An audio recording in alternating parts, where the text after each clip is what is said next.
Pues sí, ya son las 12:35, pero no hay ningún problema. La verdad es que estaba escuchando, bueno, todo el culto, lo que ha hecho Michael. No nos habíamos puesto de acuerdo, pero creo que el Señor funciona de esta manera, porque lo que voy a compartir en esta mañana es muy acorde a muchas cosas que se han dicho en esta mañana. Pero antes de nada, Segunda de Reyes, capítulo 5, voy a leer una historia un poco larga, tiene 27 versículos, y pido que prestéis atención, ya sé que siempre lo hacéis, porque luego a la hora de compartir no voy a decir todos los detalles de esta historia, solamente me quiero centrar en dos cosas importantes. Eliseo sana a Naamán. Dice así: Naamán, jefe del ejército del rey de Siria, era un hombre de mucho prestigio y gozaba del favor de su rey, porque por medio de él el Señor le había dado victorias a su país. Era un soldado valiente, pero estaba enfermo de lepra. En cierta ocasión, los sirios, que habían salido a merodear, capturaron a una muchacha israelita y le hicieron criada de la esposa de Naamán. Un día, la muchacha le dijo a su ama: ojalá el amo fuera a ver al profeta que hay en Samaria, porque él lo sanaría de su lepra. Naamán fue a contarle al rey lo que la muchacha israelita había dicho. El rey de Siria le respondió: bien, puedes ir, yo le mandaré una carta al rey de Israel. Y así Naamán se fue llevando 30.000 monedas de plata, 6.000 monedas de oro y 10 mudas de ropa. La carta que le llevó al rey de Israel decía: cuando te llegue esta carta verás que el portador es Naamán, uno de mis oficiales. Te lo envío para que lo sanes de su lepra. Al leer la carta, el rey de Israel se rasgó las vestiduras y exclamó: ¿y acaso soy Dios capaz de dar vida o muerte para que venga alguien y me pida sanar a un leproso? Fijaos bien cómo me está buscando pleito. Cuando Eliseo, hombre de Dios, se enteró de que el rey de Israel se había rasgado las vestiduras, le envió este mensaje: ¿por qué estás tan molesto? Mándame a ese hombre para que sepa que hay profeta en Israel. Así que Naamán, con sus caballos y sus carros, fue a la casa de Eliseo y se detuvo ante la puerta. Entonces Eliseo envió un mensajero que le dijera: ve y zambúllete 7 veces en el río Jordán, así tu piel sanará y quedarás limpio. Naamán se enfureció y se fue quejándose: yo creí que el profeta saldría a recibirme personalmente para invocar el nombre del Señor su Dios, y que con un movimiento de la mano me sanaría la lepra. ¿Acaso los ríos de Damasco, el Habana y el Farfar no son mejores que toda el agua de Israel? ¿Acaso no podría zambullirme en ellos y quedar limpio? Furioso, dio media vuelta y se marchó. Entonces sus criados se le acercaron para aconsejarle: Señor, si el profeta te hubiera mandado hacer algo complicado, ¿no le habrías hecho caso? Con más razón si lo único que te dice es que te zambullas y así quedarás limpio. Así que Naamán bajó al Jordán y se sumergió 7 veces, según se lo había ordenado el hombre de Dios, y su piel se volvió como la de un niño y quedó limpio. Luego Naamán volvió con todos sus acompañantes y presentándose ante el hombre de Dios le dijo: ahora reconozco que no hay Dios en todo el mundo sino solo en Israel. Te ruego que aceptes un regalo de tu siervo. Pero Eliseo respondió: tan cierto como que vive el Señor a quien yo sirvo, que no voy a aceptar nada. Y por más que insistió Naamán, Eliseo no accedió. En ese caso, persistió Naamán, permíteme llevarme 2 cargas de esta tierra, ya que de aquí en adelante tu siervo no va a ofrecer holocaustos ni sacrificios a ningún otro Dios, sino solo al Señor. Y cuando mi señor, el rey, vaya a adorar en el templo de Rimón y se apoye en mi brazo y yo me vea obligado a inclinarme allí, desde ahora ruego al Señor que me perdone por inclinarme en ese templo. Puedes irte en paz, respondió Eliseo. Naamán se fue y ya había recorrido cierta distancia, cuando Giesi, el criado de Eliseo, hombre de Dios, pensó: mi amo ha sido demasiado bondadoso con este sirio Naamán, pues no le aceptó nada de lo que había traído. Pero yo voy a correr tras él a ver si me da algo, tan cierto como que el Señor vive. Así que Giesi se fue para alcanzar a Naamán. Cuando éste lo vio correr tras él, se bajó de su carro para recibirlo y lo saludó. Respondiendo al saludo, Giesi dijo: mi amo me ha enviado con este mensaje. 2 jóvenes de la comunidad de profetas acaban de llegar de la sierra de Efraín. Te pido que me des para ellos 3000 monedas de plata y 2 mudas de ropa. Por favor, llévate 6000, respondió Naamán, e insistió en que las aceptara. Echó entonces las monedas en 2 sacos, junto con las 2 mudas de ropa, y todo esto se lo entregó a 2 criados para que lo llevaran delante de Giesi. Al llegar a la colina, Giesi tomó los sacos y los guardó en la casa. Después despidió a los hombres, y estos se fueron. Entonces Giesi se presentó ante su amo. ¿De dónde vienes, Giesi?, le preguntó Eliseo. Tu siervo no ha ido a ninguna parte, respondió Giesi. Eliseo replicó, ¿no estaba yo presente en espíritu cuando aquel hombre se bajó de su carro para recibirte? ¿Acaso es este el momento de recibir dinero y ropa, huertos, viñedos, ovejas y bueyes, criados y criadas? Ahora la lepra de Naamán se te pegará a ti y a tus descendientes para siempre.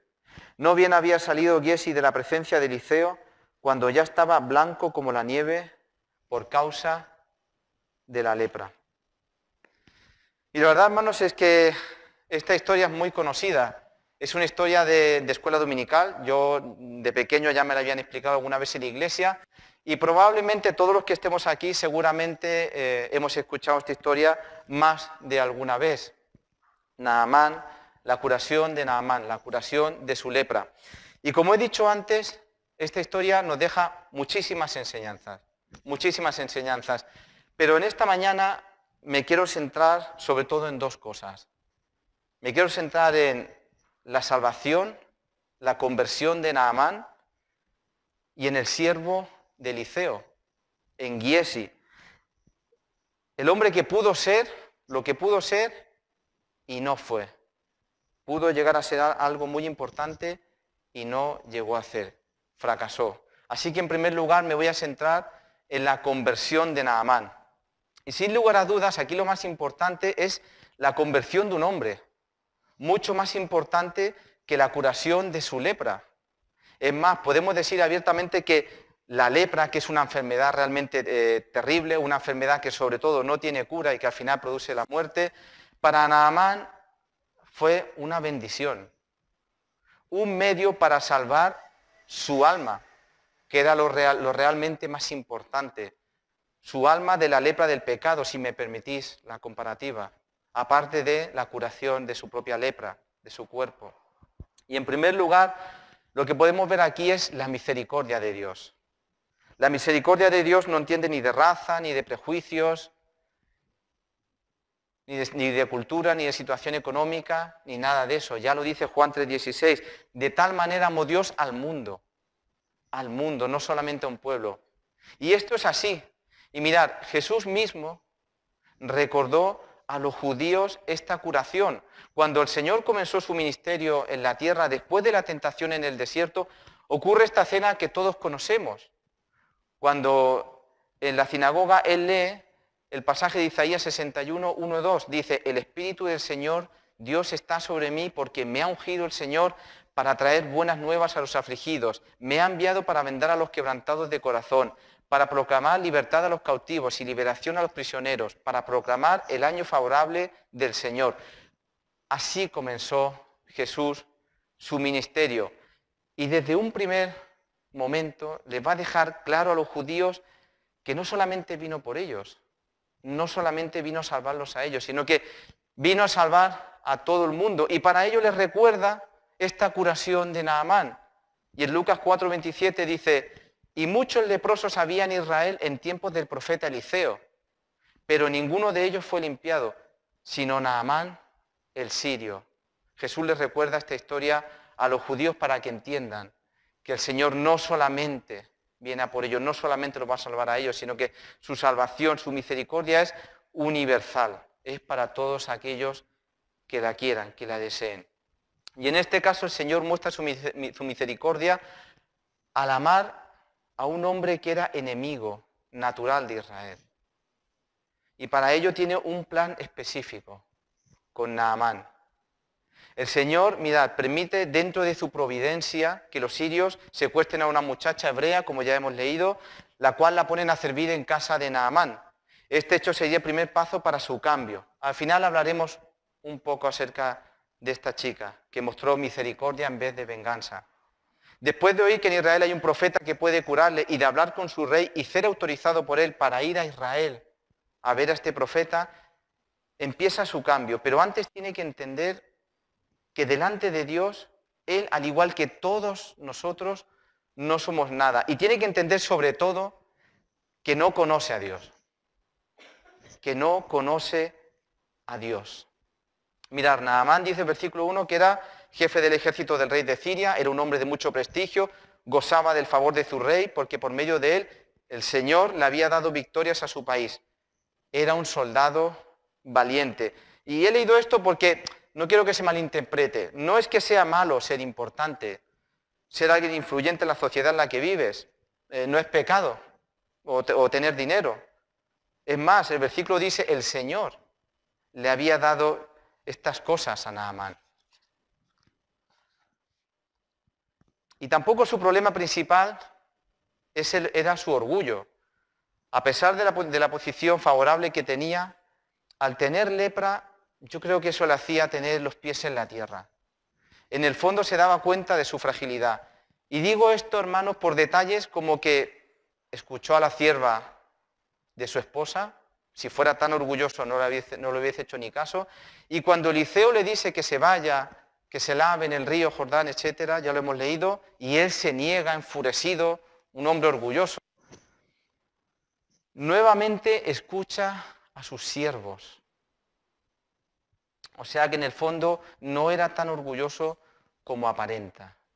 El verdadero problema es que no era consciente de que era Dios el que lo había puesto en ese lugar de prestigio. Y peor todavía, como he dicho hace un momento, no conocía a Dios. No conoce a Dios. Y es que solamente dos detalles. Dios no es un Dios más y Dios no se somete a la voluntad humana. Dice el versículo 9, así que Naamán con sus caballos, sus carros, fue a la casa de Eliseo y se detuvo ante la puerta. Entonces Eliseo envió un mensajero que le dijera, ve y zambúllete 7 veces en el río Jordán, así tu piel sanará y quedarás limpio.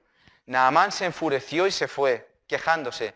Yo creí que el profeta saldría a recibirme personalmente para invocar el nombre del Señor su Dios y con un movimiento de la mano me sanaría la lepra. Dios no es otro más del montón. Yo creí. ¿Cuántas personas hoy en día tienen una imagen preconcebida de Dios? Lo equiparan a una religión más, una más de tantas, o otra manera de vivir la vida. En este caso, Naamán acude a Dios porque tiene un problema serio. Necesita ayuda, como tantas personas que tienen problemas, enfermedades, etcétera. Y acuden a Dios, pero lo hacen con una idea más o menos clara de lo que Él debe hacer. Y esto ocurre no solo por causa del pecado, sino que ocurre porque no conocen a Dios. No saben cómo funciona Dios. Romanos 11 dice, qué profundas son las riquezas de la sabiduría y del conocimiento de Dios. Qué indescifrables sus juicios e impenetrables sus caminos. ¿Quién ha conocido la mente del Señor? ¿O quién ha sido su consejero? ¿Quién le ha dado primero a Dios para que luego Dios le pague? Porque todas las cosas proceden de Él y existen por Él y para Él. A Él sea la gloria por siempre. Amén. ¿Quién conoce a Dios? Incluso nosotros, sus hijos, aún llevando una vida de comunión, estudiando su palabra, aún así solo podemos llegar a conocer una parte de Él, lo que Él nos ha revelado. Por eso las Escrituras dicen, el temor del Señor es el principio del conocimiento. El temor del Señor es el principio del conocimiento. Así es como nos movemos. Las personas en general no respetan a Dios, no obedecen su palabra porque ni siquiera saben quién es. Y cuando tienen un problema y deciden, por esas cosas de la vida, pedirle ayuda a Dios, si Dios no soluciona su problema en el tiempo y la manera como ellos entienden que tiene que hacerlo, se marchan. Es así de fácil. Se marchan. Y esto nos lleva a otra gran verdad. Dios no se somete a la voluntad humana. Y el mejor ejemplo que podemos ver en este sentido, hay muchísimos ejemplos en la Biblia, pero he querido resaltar estos. Es el propio Jesús. que siendo el Hijo de Dios, no hacía su propia voluntad, sino la del Padre. Mirad, el Evangelio de Juan, capítulo 5, algunos ejemplos, versículo 19.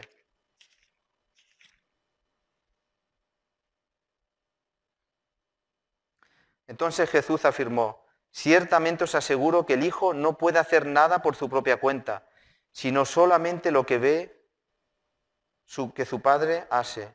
Porque cualquier cosa que hace el Padre, la hace también el Hijo. Versículo 30. Yo no puedo hacer nada por mi propia cuenta. Juzgo solo según lo que oigo, y mi juicio es justo, pues no busco hacer mi propia voluntad, sino cumplir la voluntad del que me envió. Y el capítulo 12, versículo 49.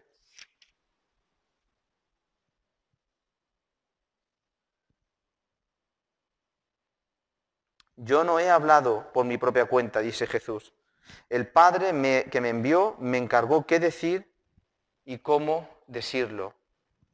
Y esto también es muy importante, también quiero leerlo. Evangelio de Lucas, Lucas 22, del 39 al 42, cuando Jesús, momentos antes de su martirio, Jesús salió de la ciudad y como de costumbre se dirigió al monte de los olivos y sus discípulos lo siguieron. Cuando llegaron al lugar les dijo: orad para no caer en tentación. Entonces se separó de ellos a una buena distancia, se arrodilló y empezó a orar: Padre, si quieres, no me hagas beber este trago amargo, pero no se cumpla mi voluntad, sino solamente la tuya. Cuando tenemos un problema que realmente nos angustia, en nuestra desesperación muchas veces queremos que el Señor actúe ya. Respóndeme ya, Señor. Qué gran ejemplo nos dejó el Señor Jesús de paciencia, de sometimiento a Dios Padre. Mirad, ¿sabéis que en esta oración tan famosa que todos conocemos de Jesús, Dios no podía impedir lo que iba a ocurrir?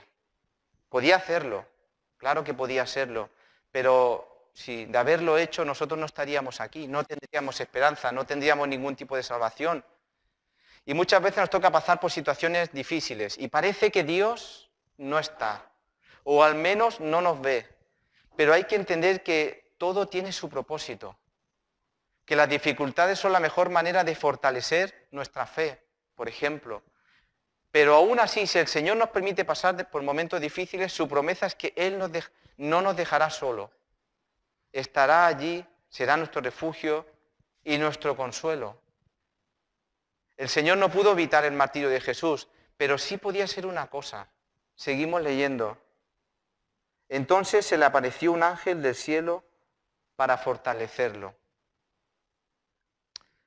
Si tienes un problema, no hagas como Naamán. No vengas a Dios con exigencias, con una idea preconcebida o con dinero, etc. Lo que tienes que hacer es humillarte ante el Señor. Encerrarte en tu habitación y orar a Él, pero no orar como oras en público. Debes abrirte, quitarte la coraza, mostrarte tal cual eres y clamar con temor y humildad. Debes reconocerlo y aceptar a Jesús como tu único Salvador. Solamente así, y solamente así, Él te escuchará y te dará paz y seguridad. Pero continuamos con Naamán. Él se va furioso porque no hacen las cosas como él entiende que se tiene que hacer. Las cosas no se hacen así. Entonces sus criados, versículo 13, se le acercaron para aconsejarle: Señor, si el profeta te hubiera mandado a hacer algo complicado, algo difícil, ¿no le habrías hecho caso? Dice: con mayor razón, si lo único que te dice es que te zambullas y así quedarás limpio.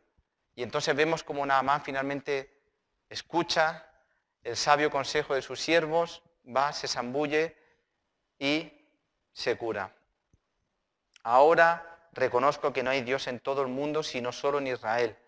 Te ruego que aceptes un regalo de tu siervo. Finalmente se cura, pero lo más importante, se salva. Y como dije al principio, me estoy saltando algunos detalles porque me interesa más resaltar su conversión más que su curación y luego hablar sobre todo de Giesi. Se salva. ¿Por qué digo que Naamán, aparte de curarse, se salva? Primero, reconoce a Dios Ahora reconozco que no hay Dios en todo el mundo, sino en Israel. Es agradecido. Te ruego que aceptes un regalo de tu siervo. Se arrepiente.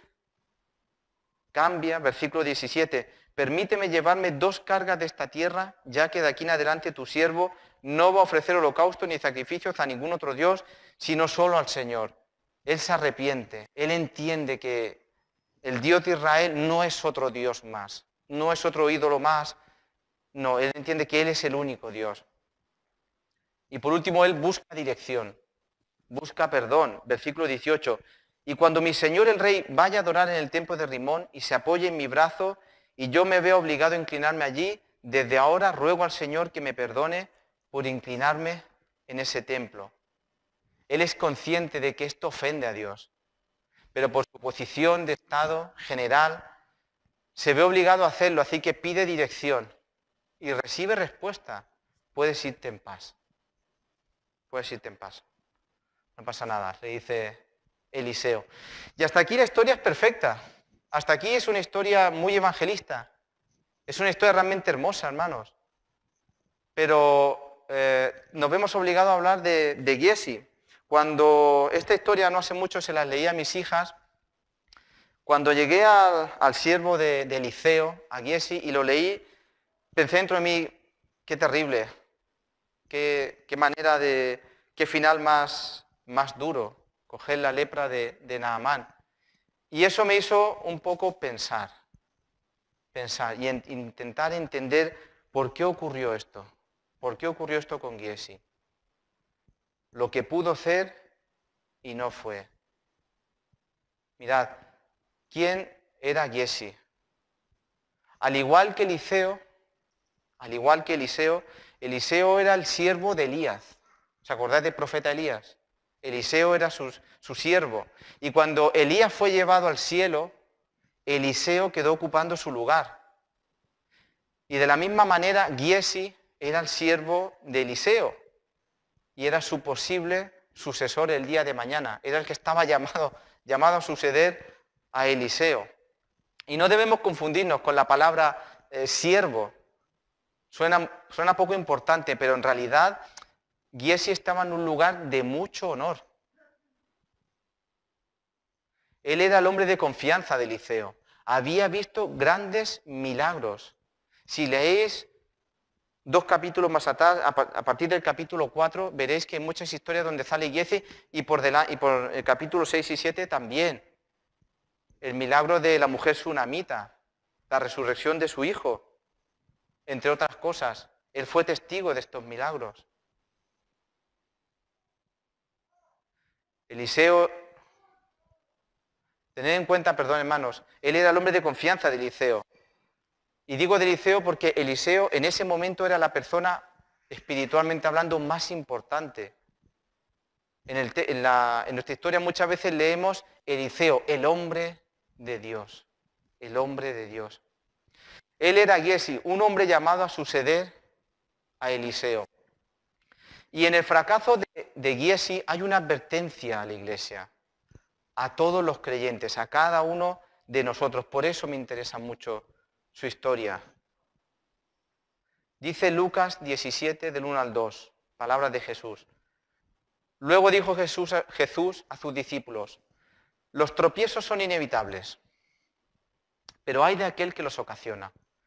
Más le valdría ser arrojado al mar con una piedra de molino atada al cuello que servir de tropiezo uno solo de estos pequeños. ¿Por qué he leído esto?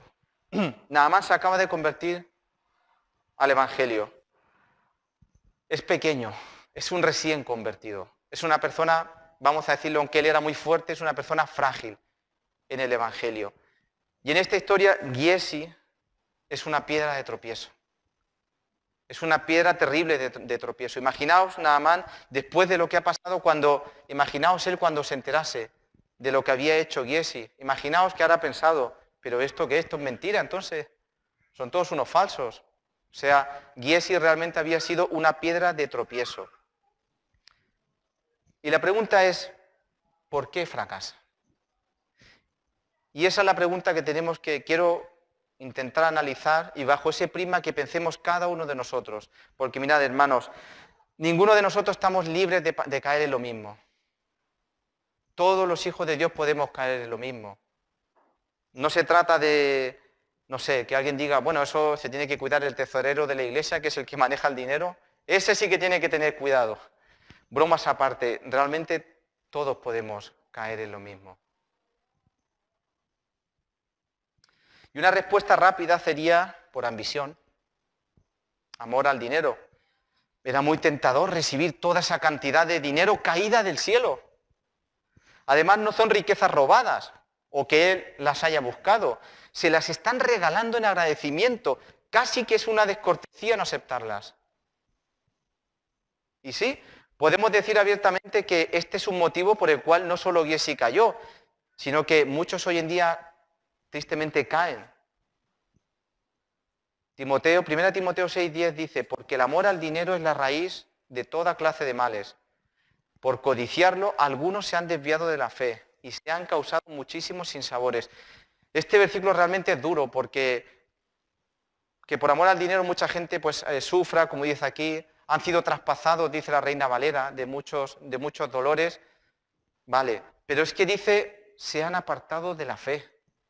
Literalmente se han apartado de la fe. Es algo para tomárselo realmente en serio. Y Jesús dijo en Mateo 6:24, nadie puede servir a dos señores. Y aquí queda más evidente. Pues menospreciará a uno y amará al otro, o querrá mucho a uno y despreciará al otro. No se puede servir a la vez a Dios y a las riquezas. O servimos al Señor o servimos a las riquezas. ¿Y por qué decía hace un momento que todos podemos caer en esto de Giezi? No digo que vaya a pasar lo mismo aquí en esta iglesia y que vaya a venir un hombre a ofrecer dinero a cambio de, o quién sabe, a cambio de sanación. Pero sí que a lo mejor, y como antes también estábamos escuchando, puedo descuidar mi vida espiritual por querer ganar más dinero. Puedo descuidar mi estudio de la palabra por dedicar más tiempo a ganar un poquito más. O quizás, o otras cosas, cada uno sabe su vida, cada uno conoce sus historias. Y con esto podríamos terminar. Una advertencia solemne para que no codiciemos las riquezas. Pero mirad, eso sería quedarse corto. Y la idea es aprender de fracaso de Giezi para poder evitarlo. Y es que, yo lo veo así, el principal motivo de su fracaso es que Giezi realmente no conoce a Dios. Y podéis estar pensando, igual que Naamán, que no conocía a Dios, o sea que Pablo, me vas a volver a contar otra vez la misma historia, a explicar lo mismo. Y la verdad es que no, porque hay un matiz importante que los diferencia a ambos. Naamán no conocía a Dios. Desde luego Naamán no lo conocía. No sabía nada de él. Por la cultura de Naamán estaba acostumbrado a los ídolos, a los dioses. Naamán no conoce, como en general la sociedad de fuera no conoce a Dios. Tenía una idea equivocada de él. Pero Giezi sí conocía a Dios. Tenía mucho conocimiento de él. Había visto, como he dicho hace un rato, muchas obras sobrenaturales. Pero en realidad solo sabe mucho acerca de Dios, pero no lo conoce. Dice Juan 14:7, si realmente me conocierais, palabras de Jesús, conoceríais también a mi Padre, y ya desde este momento lo conocéis y lo habéis visto. Señor, dijo Felipe, muéstranos al Padre y con eso nos basta. Pero Felipe, le responde Jesús, tanto tiempo llevo ya entre vosotros y todavía no me conocéis. Tanto tiempo con Eliseo y no conoces a Dios, Giezi. Tanto tiempo yendo a la iglesia y no conoces a Dios. Y ahora hablaremos de esto, de personas que dicen conocer a Dios, pero quizás no lo conocen. ¿Y por qué digo que Giezi no conoce a Dios? Porque si realmente conociese a Dios, sabría que Dios ama a los perdidos. Por ejemplo, Levítico, capítulo 19. Versículo 18. No seas vengativo con tu prójimo, ni le guardes rencor. Ama a tu prójimo como a ti mismo. Yo soy el Señor. Y versículo 33 y 34. Cuando algún extranjero se establezca en vuestro país, no lo trataréis mal. No lo tratéis mal. Al contrario, tratadlo como si fuera uno de vosotros. Amadlo como a vosotros mismos, porque también vosotros fuisteis extranjeros en Egipto. Yo soy el Señor y Dios de Israel. Giesi no mostró amor por Naamán. Cuando él dice esta frase, mi amo ha sido demasiado bondadoso con este sirio, Naamán, está resaltando que Naamán no es del pueblo de Israel. Es más, son enemigos. ¿Por qué ayudarle? Ya hay demasiados problemas en Israel. Hay cientos de leprosos que necesitan ayuda, hambruna, etc. Parece lógica su manera quizás de pensar. Mirad, el Señor no hace excepción de personas. Esto lo sabemos bien. Nosotros tampoco debiéramos hacerlo. Porque no hay excepción de personas para con Dios. Dice Romanos 2:11. Pero continuamos. Giesi no conoce a Dios porque si realmente le conociese sabría que Dios no se equivoca. Giesi entiende que Eliseo se está equivocando al no recibir nada de Naamán. Se está equivocando. Y esto me ha hecho pensar, mira, no siempre entendemos la voluntad de Dios. Muchas veces cuesta entender sus designios, pero ahí entra la fe. En ese momento es cuando debemos confiar en el Señor, porque Él siempre tiene un propósito en todo lo que hace. A lo mejor el Señor le dijo a Eliseo, no aceptes este dinero, porque quería dar un testimonio con Naamán. Porque, como he dicho antes, Naamán estaba acostumbrado a los ídolos.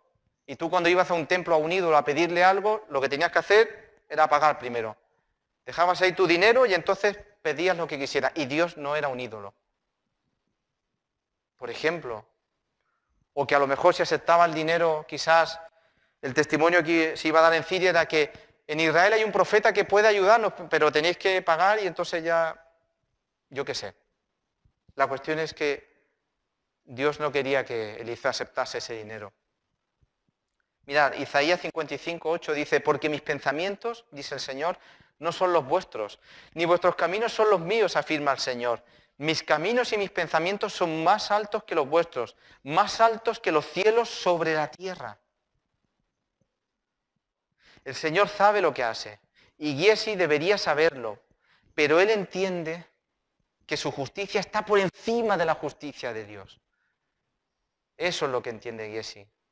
Mi justicia está por encima de la justicia de Dios. No conoce a Dios porque si realmente le conociese sabría que a Dios nadie lo puede engañar. Gálatas 6:7, no os engañéis, de Dios no se burla nadie, de Dios nadie se burla. Giesi va a escondidas y con mentiras para conseguir el dinero, creyendo que no pasará nada, después de todo lo que ha visto, después de todo lo que ha vivido con Eliseo. Y esto también es otra advertencia para cada uno de nosotros. El Señor lo sabe todo. Y parece casi infantil decirlo. Lo sabemos todos. Pero es que mirad, hermanos, en la sociedad en la que vivimos hay tanta impunidad, tantas injusticias, lo podemos ver en la tele, lo podemos ver muchas veces la gente que nos rodea, que a veces pareciera que Dios no se entera. A veces pareciera que Dios no sabe lo que ocurre. Pero tenemos que tener cuidado, hermano. Eso no es excusa para hacer lo que está mal. No malinterpretemos la paciencia y la misericordia de Dios. Como dice también en una parte de la Escritura, Él tiene paciencia porque está esperando que muchos más se salven. No conoce a Dios porque si realmente le conociese sabría que Dios siempre hace su voluntad. Siempre hace su voluntad. Salmo 135:6. El Señor hace lo que quiere en los cielos y en la tierra, en los mares y en todos sus abismos, o sea, en todas partes, en todas las épocas, en todo momento. Cuando conoces al Señor, perdón, y entiendes más o menos quién es, su poder, su posición, sabrías que siempre se hace su voluntad, queramos o no, estemos de acuerdo o no. Ya vimos esto en la conversión de Naamán, así que no me repetiré, no me extenderé. El castigo de Giesi, sufrir la lepra de Naamán, parece muy drástico, parece un castigo desmesurado, vamos a decirlo así. Pero es que, como he dicho antes, él sabía muy bien lo que hacía, no era ignorante. En una ocasión Jesús le dijo a los fariseos, en Juan 9:41, Jesús les contestó, si fuerais ciegos, no seríais culpables de pecado. Pero como afirmáis ver, vuestro pecado permanece. Y esto es importante, hermanos. Por eso decía que este es un mensaje quizás más para la iglesia, para las personas que se dicen ser creyentes. Nosotros conocemos, sabemos, tenemos su palabra. Cuidado, tengamos cuidado, hermanos, con lo que hacemos. Tenemos que tener mucho cuidado. Por eso he leído aquel versículo que dice, el principio de la sabiduría es el temor del Señor. En conclusión, la historia de Naamán es un ejemplo para todas aquellas personas que no conocen a Dios, que viven ajenos a Él. Y al igual que Naamán, no tienen que hacer grandes cosas, no es cuestión de dinero, ni de méritos, ni de obras, solo tienen que aceptar el sacrificio de Jesús en la cruz y humillarse ante Dios. Y quizás esto es fuerte, porque cuando tú dices a una persona esto, no lo entiende. Hay muchas personas que entienden que, bueno, ahora tendré que... Y tú cuando le dices, no, solo tienes que aceptar a Jesús. No. Lo ven demasiado fácil, demasiado sencillo. Qué pena. Y la historia de Giesi, como dije antes, es una advertencia para todas aquellas personas que profesamos ser creyentes. Este hombre, como dije, fue una piedra de tropiezo. No voy a repetir lo que hizo, pero sí que quiero que nos quedemos con lo que tendría que haber hecho. Amar y obedecer. Amar y obedecer. Y en Lucas capítulo 17...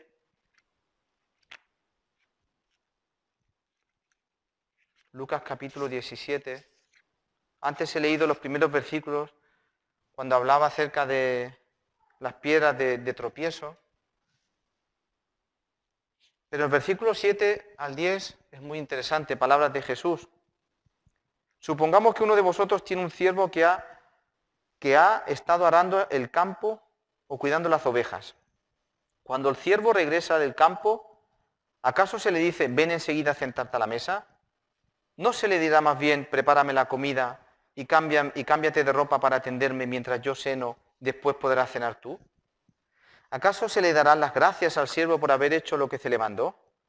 Así también vosotros, cuando hayáis hecho todo lo que se os ha mandado, debéis decir, somos siervos inútiles, no hemos hecho más que cumplir con nuestro deber. Eso es lo que David tendría que haber hecho Giesi, simplemente obedecer. ¿Lo entiendo o no lo entienda? Él tendría que haber obedecido a Eliseo. Para terminar, la sierva hebrea de la mujer de Naamán. La sierva hebrea de la mujer de Naamán, que fue capturada. En vez de mostrarse vengativa, ella fue capturada, era sierva, era esclava. Rencorosa, muestra amor y compasión.